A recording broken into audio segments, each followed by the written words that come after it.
Hello mga kumari kong expired. So ayan, I'm so depressed right now because my TikTok account is we have a aftershock. So she's a rest in peace right now. So it's okay but I need to set aside my emotion mga kumari kong expired.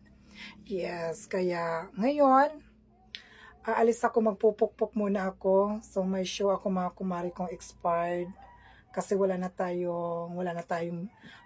tayong sound sa Facebook, na wala pa yung TikTok natin, pero okay lang. Laban lang tayo mga kumari kong expired. So, andito sila mother, iiwan ko na naman si mother. Ayan. Ayan si mother, si yaya. Yung isang yaya nag-day off, di ba? So, ay mga kumari kong expired, kumain ka na ni Kayla Supper na yan. So, dahil wala tayong sound sa Facebook, may wala akong may iwan sa'yo, Nay.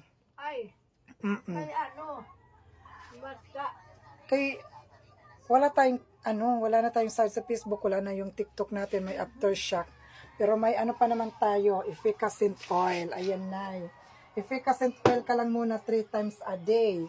Oo, hatas, lalawayan yung usod para iwas kabag. Ha? Nay, kung maubos na yung efficacent oil, may petrolyo. Ayan. Petrolyo, Nay. Ano lang, himas-himas lang siya 3 times a day. Pag hindi na kaya ng petrolyo, kuha ka ng lighter. Sindihan mo. So, yung mga kumari kong expired, kita-kita tayo sa Marikina. Get well soon, everyone! So, i-check muna natin yung mansion. Kailangan naka-inventory. Di ba, Nay? Nay, huwag kang lumipad masyado. Huwag mo ubusin yan. Kay May pa ako uwi. May pa. So, ayun, naka-ready na yung mga gamit ko. Dala ko na yung baptismal ko. In case of emergency. So, see you in Manila Zoo, Marikina City Jail. Get well soon, and bye-bye!